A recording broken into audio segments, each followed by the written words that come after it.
The Sunset restaurant was really busy when Darren and the others arrived. It was packed, and there were no tables available. More than 10 guests were already waiting to be seated. It seemed that it would be at least half an hour before they could get a table. "I'll go talk to the manager and see if we can pay him to find us a table," Lisa said. She didn't want to wait any longer. She was hungry, and she was an important person in her town. She couldn't be expected to wait. "Mom, let's just wait," Donna said. The Sunset restaurant was famous in New York, and it was always difficult to get a table. Lisa didn't listen to her daughter.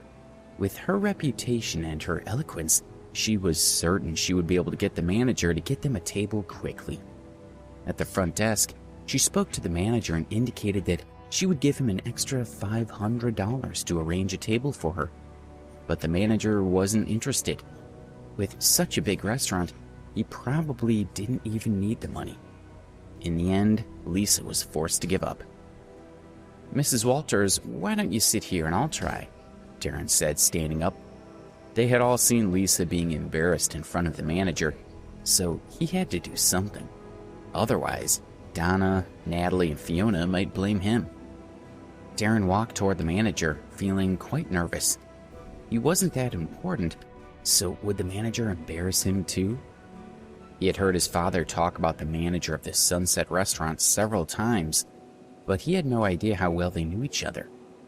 Now that he had been forced into this situation, Darren had to try. "Hello, Mr. Wood," he said politely as he walked up to the manager. "I'm Darren Rogers, and my father is Gary Rogers from Rogers Construction Company. I've brought a few friends here for dinner and wonder if you would find us a table." The owner of Rogers Construction Company? Mr. Hood knew that Mr. Rogers was just the owner of a medium-sized business. Compared to the other guests at the restaurant, the Rogers family simply wasn't important. He was just about to tactfully reject Darren's request when a few more guests walked through the door. Alex, Debbie, and Carla entered the restaurant and saw the others sitting in the waiting area, so they went over to join them. Mr. Hood was stunned when he saw Alex and Debbie. From the behavior of Debbie and the middle-aged woman, they were mother and daughter. It was obvious that they knew Darren's friends. On an earlier occasion, when Bruno caused trouble for Debbie, Alex had ruthlessly beaten him with a wine bottle. Bruno had even called Sam Woodsworth and asked for help in dealing with Alex, but when Sam had heard Alex's name, everything had changed. Not only did Alex not get beaten up, but Bruno had to grovel. Alex was someone that even Sam Woodsworth was afraid of, and he seemed to be here with Darren. If the manager didn't help them find a table, Alex might get angry, and then the entire restaurant would be in trouble. Remembering what had happened to Bruno, the manager trembled in fear. He swallowed hard. "Mr. Hood?" Darren asked, puzzled. What was wrong with the manager? "Oh." Mr. Hood's gaze shifted to Darren's face. "You want a table, right? Sorry, we made a mistake. I'll arrange something for you and your friends right now. Please wait." "Okay," Darren agreed, and Mr. Hood immediately hurried off to make the arrangements. Darren was confused. When did my dad become so powerful? He thought. He had been worried that since his dad's company was only a medium-sized business, Mr. Hood might not have respected him. He hadn't expected Mr. Hood to agree so quickly when he heard Darren's father's name. "Looks like my father has quite a bit of prestige in New York City after all," he thought. With that in mind, Darren returned to the waiting area. "Well, why do you think we're still just sitting here?" Lisa was saying to Alex, clearly annoyed. "This is a restaurant, not a house, so you can't just eat wherever you want." Then she looked toward Darren. "Darren, it's fine if the manager doesn't have a table. I'm not that hungry, so we can wait for half an hour." "Hey, Mrs. Walters," Darren said proudly. "I've arranged it with Mr. Hood, and he's gone to find us a table." "Oh." Lisa was a little taken aback. "You're really something, Darren. I tried and the manager wouldn't listen to me. You're gone for only a minute or two, and you've already got the manager to agree. Impressive." She glared at Alex as she continued. "Unlike some people who asked why we were still sitting here. If you have the power to do something about it, then go and get the manager to give us a table. If you don't have the power, then keep quiet." She crossed her arms and turned her back on Alex, who merely sighed. A waitress came over and asked them to follow her upstairs to a private room.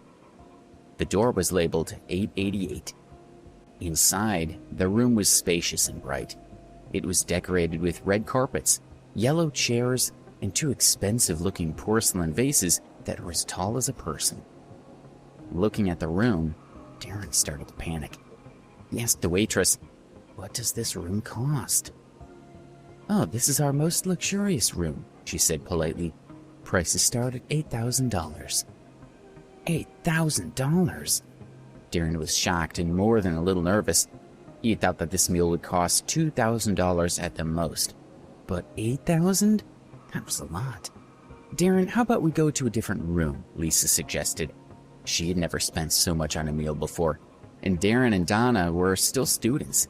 How could they possibly afford to spend that much money? "It's okay, Mrs. Walters," Darren said, wiping sweat from his forehead. "I like this room. Let's stay here." He didn't want to be humiliated in front of everyone. "Sir, there's nothing to pay," the waitress said with a smile. "Mr. Hood said that you were honored guests, and we're happy to have you in our restaurant. Your meal is on the house." Free? Darren felt like a prisoner who had suddenly been pardoned on his way to be executed. He was overjoyed. He looked at the waitress and noticed that she seemed a little starry-eyed, which was a little amusing. "Please take a seat," she said. "We'll bring your meal shortly. They are all our best dishes." She smiled and left the room. "Darren, you really do command respect," Lisa said, sitting down. "Not only have you got us into the most luxurious private room, but you don't even have to pay for it." She was extremely satisfied with this powerful boyfriend of Donna's. "Exactly," Fiona agreed. "What does your family do? Why are they so respected?" She was very interested in Darren.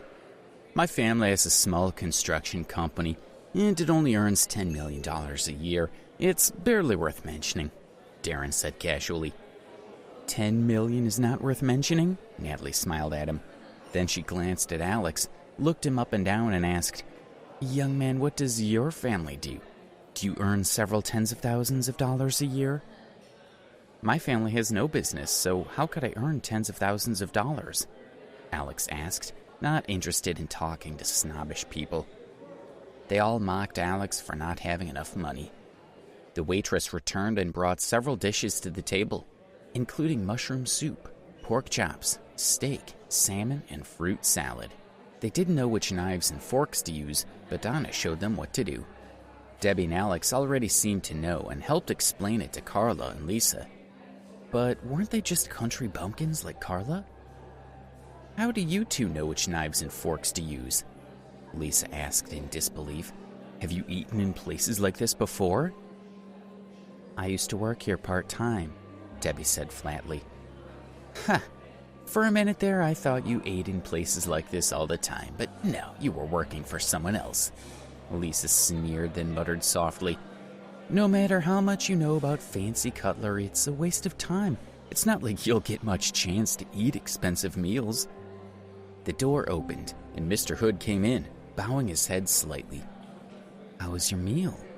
he asked politely, his gaze locked onto Alex's face. Of course, he didn't dare make eye contact. "Very good," Darren said, standing up and shaking Mr. Hood's hand. "Thank you for your hospitality. I will remember it. Mr. Hood is so polite," he thought. He even came over just to ask me if my food was okay. Ah. Mr. Hood wanted to speak to Alex, but Darren didn't let go of his hand and was still standing there smiling at him. Since he didn't know how close Darren and Alex were, he couldn't object. He simply smiled amicably. Darren talked for a while, and then he finally let go of the manager. "To welcome everyone, I've picked out 2 special bottles of red wine," Mr. Hood told them, gesturing to where a waiter had already brought in the 2 bottles. Smiling, he picked up a bottle. He wanted to place it in front of Alex to show his respect. "Mr. Hood, you're too kind," Darren said. "How can I accept?" He broke off in surprise when he looked at the bottle. "Whoa!" This is a Louis XIV from 1992. This is really expensive. Thank you, Mr. Hood. How did you know that I've always wanted to taste this? Please subscribe to the Pocket FM YouTube channel and press the bell icon for instant notification. Check out our channel for more such exciting shows.